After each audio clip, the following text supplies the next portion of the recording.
This lecture prepares students for the final exam upcoming during finals week. This review will go over the important vocabulary and components of the exam from early Christian art to the Gothic. The exam begins with 20 multiple choice questions, which are items that are from your handouts that are not in bold. The exam is not cumulative, so it only covers those handouts and slides since the last exam. For instance, with early Christian art, one would want to know what catacombs are, ad catacombus, in the hollows from Latin, which are going to be early Christian burial sites before it was legalized in the Roman Empire. Now, catacombs are going to be cut out directly into the tufa bedrock below ground. And depending upon your status, one would have either a loculi or a cubicula as examples of where you would be buried. A loculi are going to be shelf-like openings that have burials set in them for those of lesser means, while those, of course, who are wealthy can have a mortuary chapel or a cubiculum.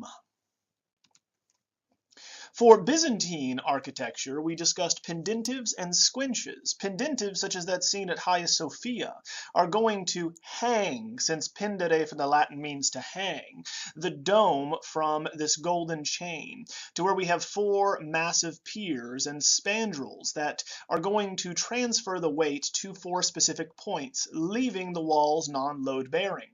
Squinches, on the other hand, are popular in the Middle Byzantine era and are going to be found in cross and square plans, to where the hemispherical dome with less windows rests on a cube.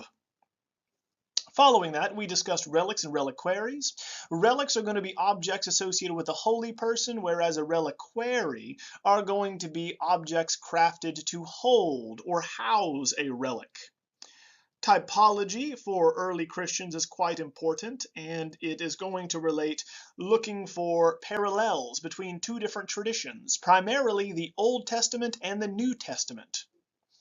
Now, this is followed by historiated, which refers to having stories or subjects of a narrative carved into generally capitals on the entryways to churches quite often.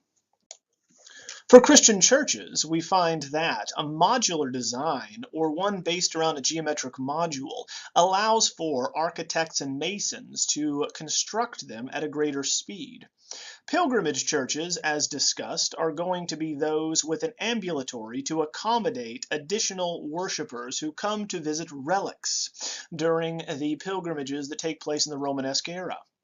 As per all Christian churches, the terminology is important, for the characteristic Latin cross or T-shape is going to be made up of a nave, which is the elongated vertical axis where the congregation is going to gather, the transept, which is the T-bar, if we will, that crosses the nave where the clergy are located, and then where that crossing takes place is known as the crossing, whereas above, the semicircular protrusion is known as an apse.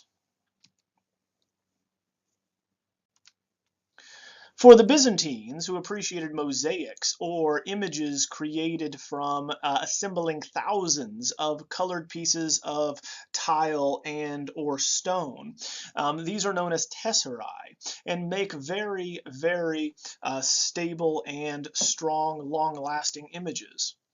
The cruciform halo is one that is shown only with Christ in these mosaics, with an equidistant Greek cross behind his head.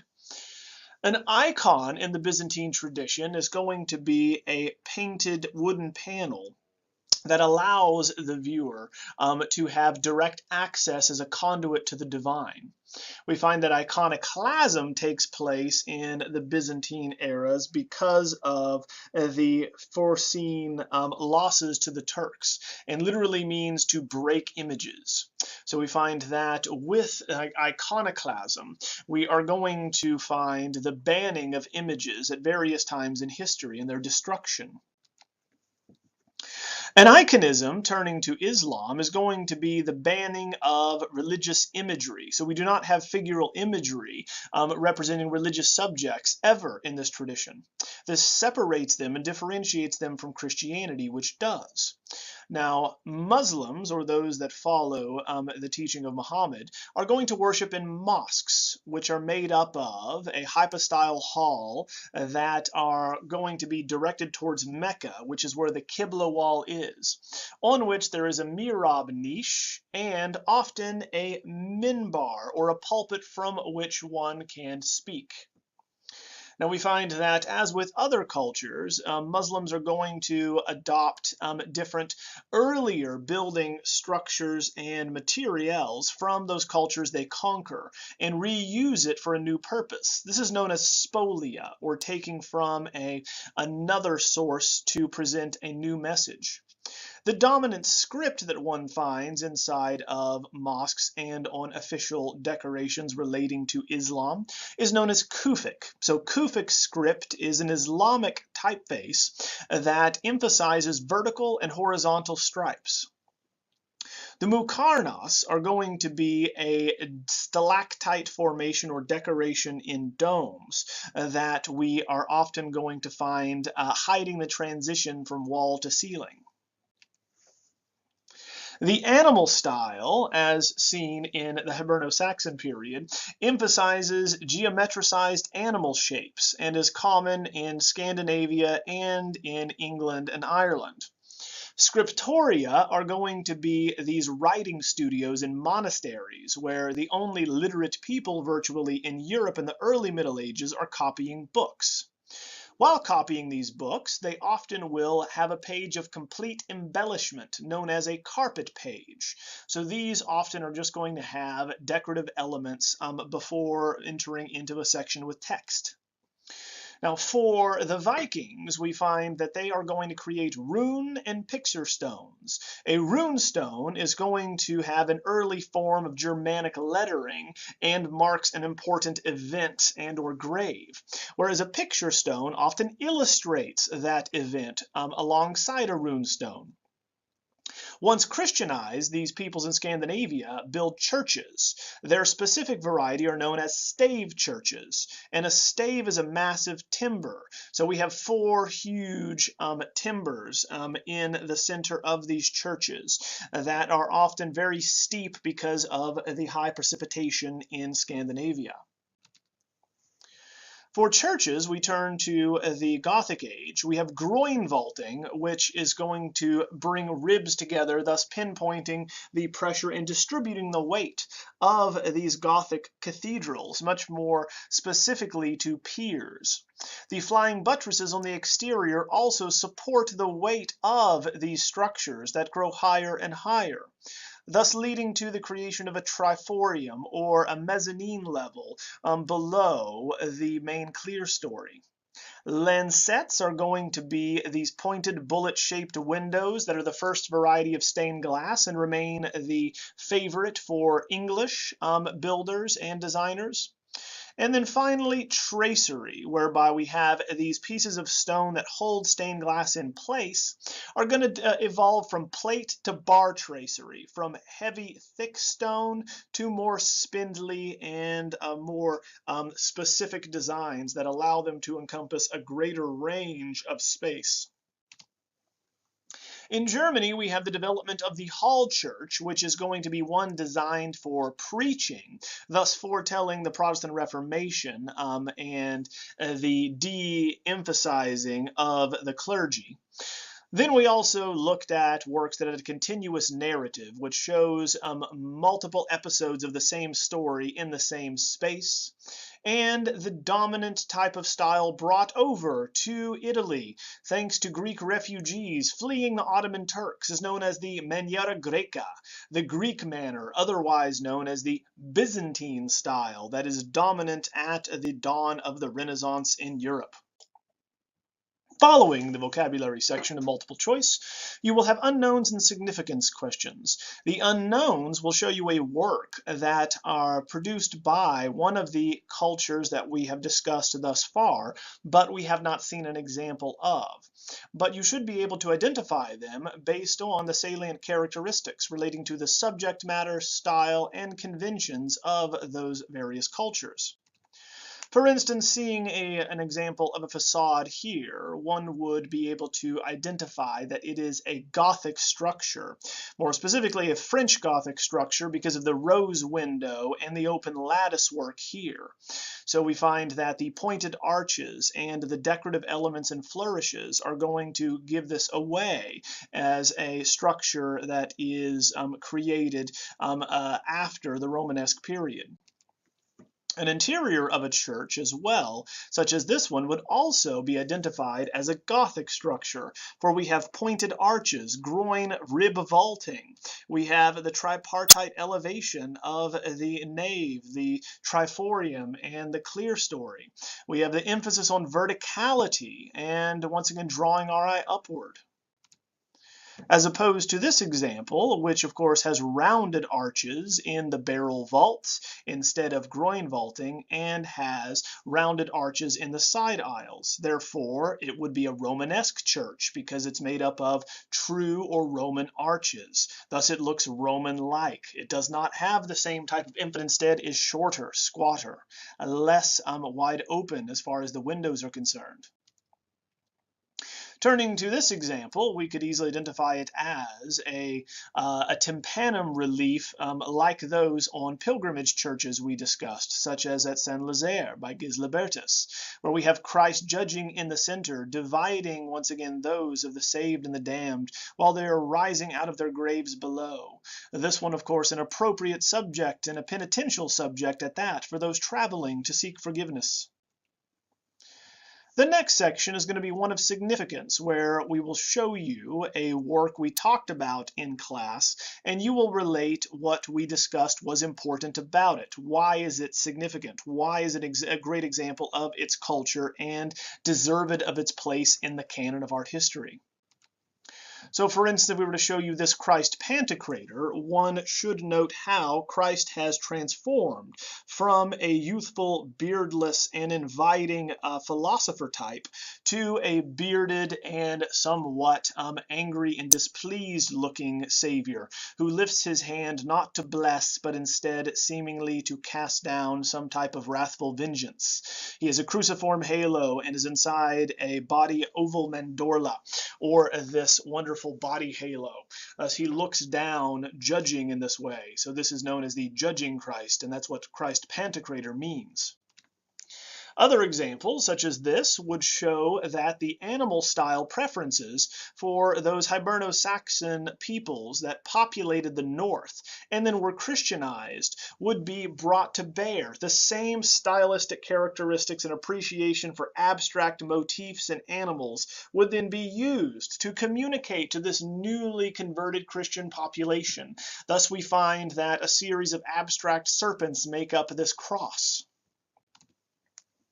Finally, you would have something like a stained glass shown to you here, and the relevance, of course, being that it is paid for by Blanche of Castile, the Queen of France, thus relating the Queen of France to the Queen of Heaven, and the elegance of her presentation. Also seen here as light passes through glass, just as God entered the Virgin Mary and became flesh. Light enters the interior space of this church.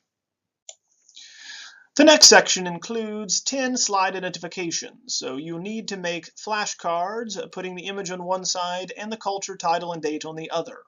Obviously, it's good to also include the associated vocabulary so that you're not studying two sets of flashcards. So we need to know the cultures, such as late antique, Byzantine, early medieval, Islamic, and later Middle Ages, and that the dates are going to range from 319 in late antiquity to 1330 in the Gothic era. The flashcard should be of very significant works that we covered in class for an extended period of time and are important for the history of art. Here we find an example with the late medieval Chartres Cathedral that was begun in 1134. So you would need all three of these sets of information for this portion of the exam. The final section will be comprised of two slide comparisons, where you'll be asked to identify how you know the works are good examples of their respective periods and cultures. So this is going to be the same question you had on the first two exams, only now we turn to late antiquity to the late medieval periods. And we should consider, along with these different cultures like the Byzantine and Islamic culture, that the rulers of every era are significant. Do we have kings, emperors? Do we have Christianity or Islam as the dominant religion? And how do we have the popular motifs and styles shown through them? So for instance, if we had the sarcophagus of Junius Bassus, we would focus on how newly converted Christians preferred a style that they were comfortable with and familiar with in ancient Rome, showing Christ as an emperor and a philosopher teacher like them, and then showing typological associations with the Old Testament and the New Testament. Turning to the Hagia Sophia with its pendentives and its golden chain extended from heaven, we have again a structure that is designed to let in as much light as possible, whereby the church service proper would take place in the nave as they would walk in circles. And we find that the congregation would be on one of the two levels off to the side in the nave arcade, or the side aisles. The structure itself is a hemispherical dome on pendentives surrounded by windows and then half domes off to the side. The structure would have been converted from a Byzantine Orthodox church to a mosque after it was conquered in 1453 by the Ottoman Turks. It is now a museum. The Byzantines also appreciated gold mosaics and this hieratic approach to showing people in power, such as the emperor himself seen here, Justinian. The other attendants surrounding him are flat, frontally facing, iconic, and anti-naturalistic. This is very much like the late antique style that we began this section with. Mosques, on the other hand, aside from churches, are going to be based on Muhammad's house in Medina, where we have a flat-roofed hypostyle hall with a courtyard out front, a minaret, and then a Qibla wall facing towards Mecca, the center of which we find a mihrab niche. Here we find the interior of these mosques are going to be a forest of columns holding it up, as we find we merely need a direction to direct our prayers. We do not need additional focuses such as the Kiroyota page here from the Book of Kells is also going to be a good example of a Hiberno-Saxon culture, whereas we find an interest in the animal style slowly being transformed by way of this carpet page, showing the introduction to the Book of Matthew. The pilgrimage churches, such as St. James and Santiago de Compostela, is also a good example of the Romanesque era and the transition away from a feudal society and the greater travel that is possible during the Romanesque era, as this ambulatory is added to the church to accommodate pilgrims who are traveling from as far as Eastern Europe. The interior of which is easily identifiable as Romanesque because of the repeated true or Roman art shapes. The Romanesque period also develops the Last Judgment with the Christ figure who separates the sheep from the goats, heaven from hell here, those that are saved from damned, and this becomes one of the most dominant motifs on tympana throughout Europe, developing first in France and then spreading. Gothic churches also are going to be easily identifiable as they focus on verticality at the expense of other things such as symmetry. So here we're going to find the vertical elements are supported by flying buttresses and made possible thanks to groin vaulting, opening up the sides for massive stained glass. The interior, easily identified as well because we have a tripartite division between the nave, mezzanine level here in the center, and the clear story at top. We find the pointed arches also are a dead giveaway for the Gothic structure, and we find the quadripartite rib vaulting can be seen in the roof. So we know how it holds itself up by pinpointing the weight of the roof to these specific piers. The style also in the Gothic period is going to develop along the lines of this French or courtly style, whereby we have this elegant swaying S-shaped contrapposto of the figures that are developed and derived from the contrapposto of ancient statuary, and artists begin looking at the drapery more closely.